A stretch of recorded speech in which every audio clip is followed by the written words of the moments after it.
시작하거든 허리를 펴고 머리를 들어라. 너희의 속량이 가까웠기 때문이다. 너희는 스스로 조심하여 방탕과 만취와 일상의 근심으로 너희 마음이 물러지는 일이 없게 하여라.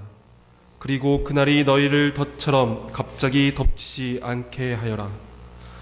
그날은 온 땅 위에 사는 모든 사람에게 들이닥칠 것이다.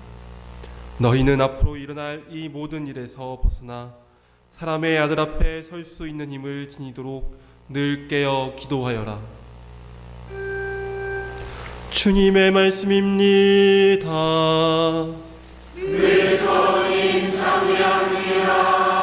앉으십시오. 찬미 예수님, 예, 새해 복 많이 받으십시오. 뜬금없고 아직 달력은 한 장이나 더 남았고 어색하고 그러지만 우리 신앙인들이 해야 될 인사인 것은 분명합니다. 오늘 전례력으로, 우리의 달력으로, 세상의 달력이 아니라 전례력을 살아가야 하는 우리 그리스도인들이 새해 첫날을 맞았습니다. 그래서 어제 토요일 저녁 미사 그리고 오늘 새벽 미사 꾸준히 제가 인사하고 있지만 처음부터 같이 응답을 한 군데도 못 들었습니다. 하지만 해야 되는 인사예요. 해볼까요? 새해 복 많이 받으십시오. 그래요. 어색해도 이런 것들을 연습해야 우리가 전례력으로 새해구나, 뭔가 아무튼 새로움이 시작되는 날이구나라는 것을 좀 느낄 수 있는 것 같습니다.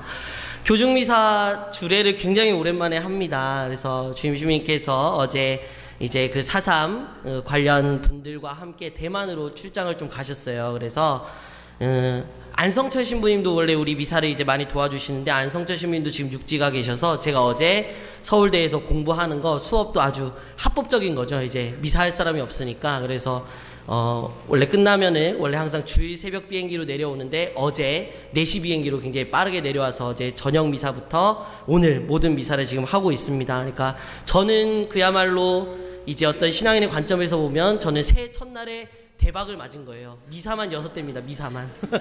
그쵸. 그래서 이제 아주 하고 있는데, 그래도 항상 제가 학교 다니면서 아쉬웠던 올 한 해 토요일 저녁 미사 때 주로 이제 또 주일 새벽 미사를 보시는 분들, 그 미사만 오시는 분들이 있거든요. 그래서 그분들은 정말 얼굴 뵙기도 힘들었고 그런데 어제 오늘 새벽 미사까지 하면서 반가운 얼굴들 인사를 좀 많이 했습니다.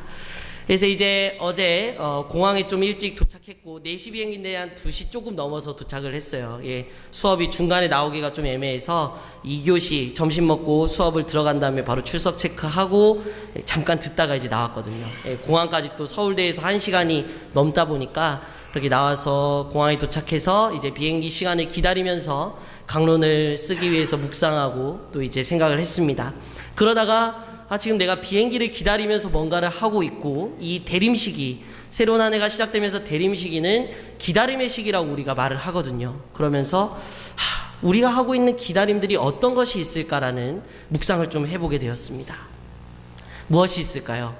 몇 가지 부류로 좀 제가 나눠봤는데 우선은 굉장히 좀 힘들고 짜증나는 기다림이 있습니다. 특히 어제 그제 저도 서울에서 이제 엄청나게 느꼈는데 대중교통, 버스, 택시 이런 것들을 기다리는 시간이 그래요. 그 기다림이 굉장히 그렇습니다. 추울 때는 오히려 더 정말 안 오게 느껴지죠. 그리고 택시 잡기도 너무 어렵고 막 이렇게 급하게 어디 가야 되는데 그런 때일수록 더 이 대중교통들, 택시나 버스는 안 오게 마련입니다. 저도 그러니까 이제 서울에 가면은 지하철과 버스를 이용하게 되는데 지하철 기다리는 거는 너무 좋아요. 이제 역사에 들어가면 굉장히 따뜻하고 알아서 시간 돼서 오고 막히지도 않고 그러니까는 뭐 별다른 문제가 없습니다. 근데 꼭 버스를 타야 합니다. 그리고 어제 그제 굉장히 서울이 추웠거든요. 막 영하로 떨어지고 하니까 그 시간이 나오는 거기에 이제 전광판처럼 돼서 시간이 나오잖아요. 뭐 4분 남았다, 3분 남았다 이런데 그 시간이 평소와 분명히 똑같은 3분, 4분인데 너무 길어 보이는 거예요. 너무 춥고 하니까 발 동동 구르면서 왜 안 올까 왜 안 올까 춥다 이런 식으로 불평불만이 제 입에 또 이제 가득해졌습니다. 그러면서 이 정말 일상생활 안에서의 우리가 가장 아주 작은 낮은 레벨의 기다림이 이런 기다림이구나라는 생각을 좀 해봤어요. 좀 이제 고차원적으로 확 넘어가면 2단계로 들어가면은 굉장히 이 기다림의 부류 중에 달콤하고 설레는 기다림이 있습니다. 어제 이제 저녁 미사 때 이 얘기를 하니까 뭘까요? 라고 물어봤는데 여기서는 대답이 안 나왔는데 우리 복사서는 어린이한테서 이런 대답이 나왔어요.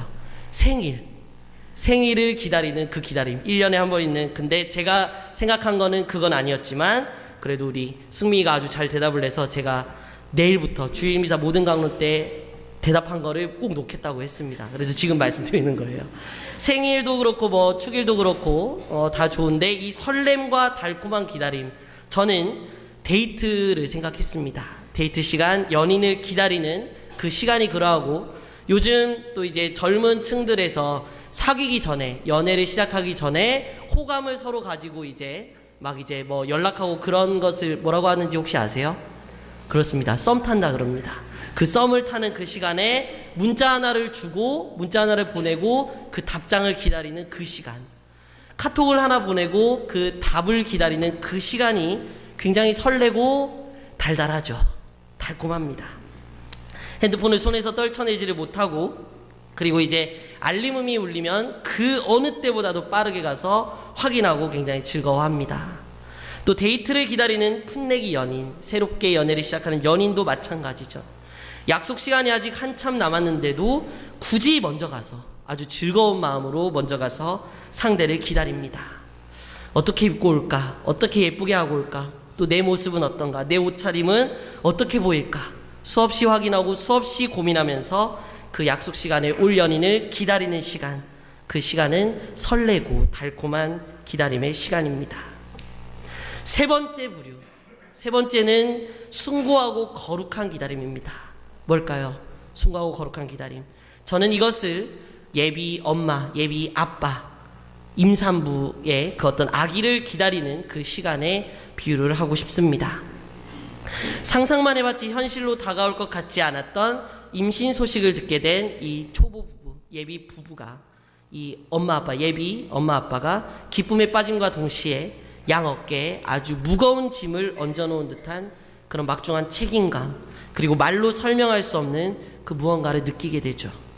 그리고 그로부터 시작된 이 숭고한 기다림, 이 아기가 태어나기까지의 10개월이라는 이 시간은 이제껏 기다려왔던 그 누구, 그리고 그 무엇보다 가장 소중한 존재를 기다리는 시간이 됩니다.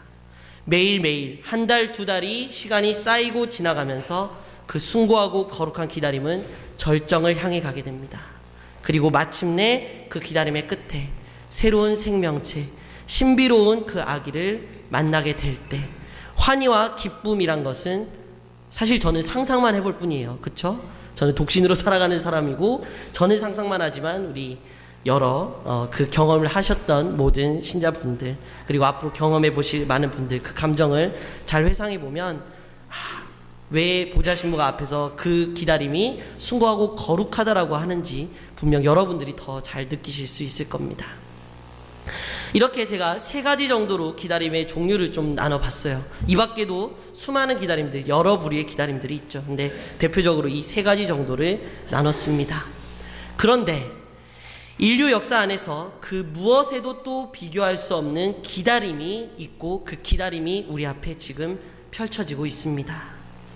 나를 어떤 추위나 더위로부터 벗어나게 하고 다른 목적지로 옮겨줄 그 교통수단을 기다리는 제가 말했던 첫 번째 기다림, 그리고 갓 사랑에 빠져서 시간이 가는 줄 모르게 기다림을 가능하게 하는 연인 사이의 그 달콤하고 설레는 기다림, 그리고 또한 새로운 생명을 만나는 신비한 순간으로 이끌어주는 새로운 아기와의 만남, 그 숭고한 기다림까지, 이 모든 것을 초월하는 기다림이 우리 앞에 지금 펼쳐지고 있다는 것이죠.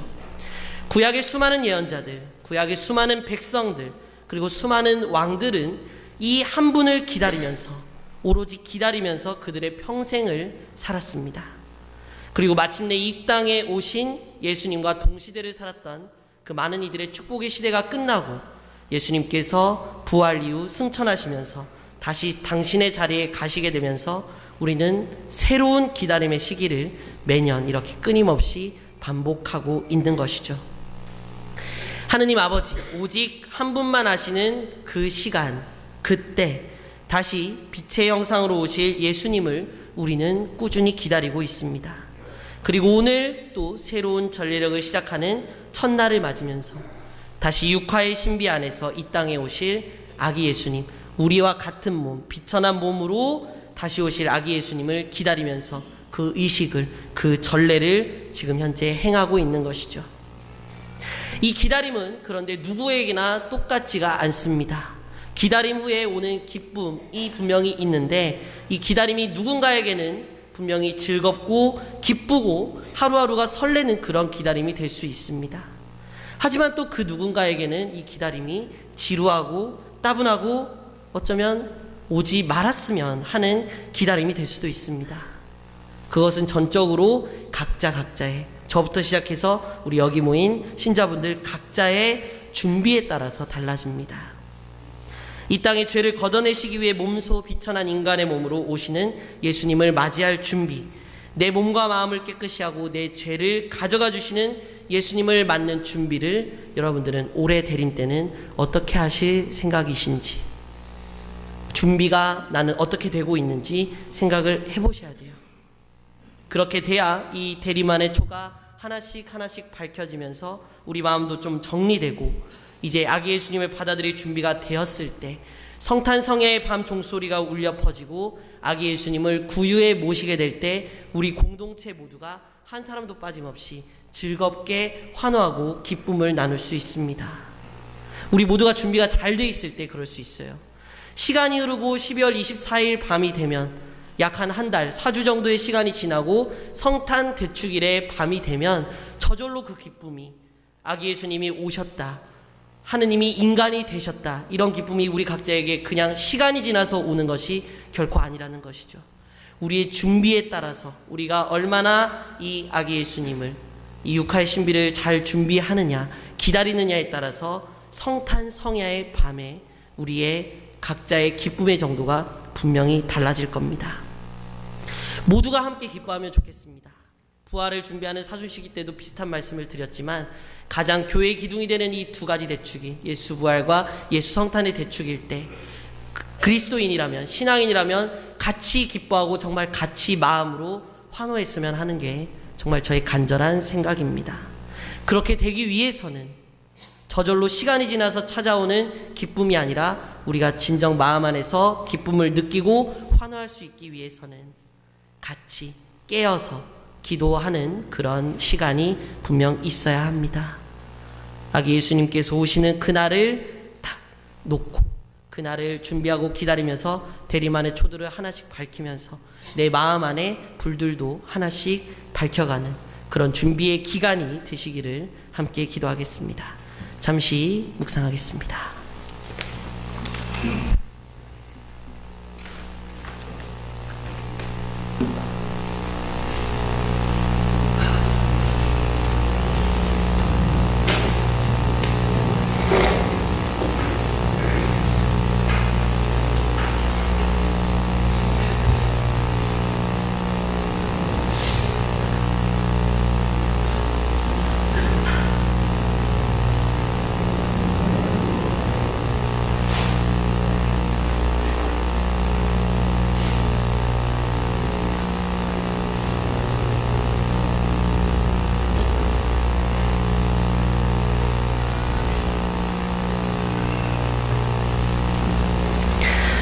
모두 일어서서 우리의 신앙을 니케아 신경을 통해 고백하도록 합시다. 한 분이신 하느님을 하늘과 땅과 영영한 만물의 창조주를 믿나이다. 또한 한 분이신 주 예수 그리스도 하느님의 아들 영원으로부터 성부에게서 나신 분을 믿나이다. 하느님에게서 나신 하느님, 빛에서 나신 빛, 참 하느님에게서 나신 참 하느님으로서 창조되지 않고 나시어 성부와 한 본체로서 만물을 창조하셨음을 믿나이다. 성자께서는 저희 인간을 위하여, 저희 구원을 위하여 하늘에서 내려오셨음을 믿나이다. 또한 성령으로 인하여 동정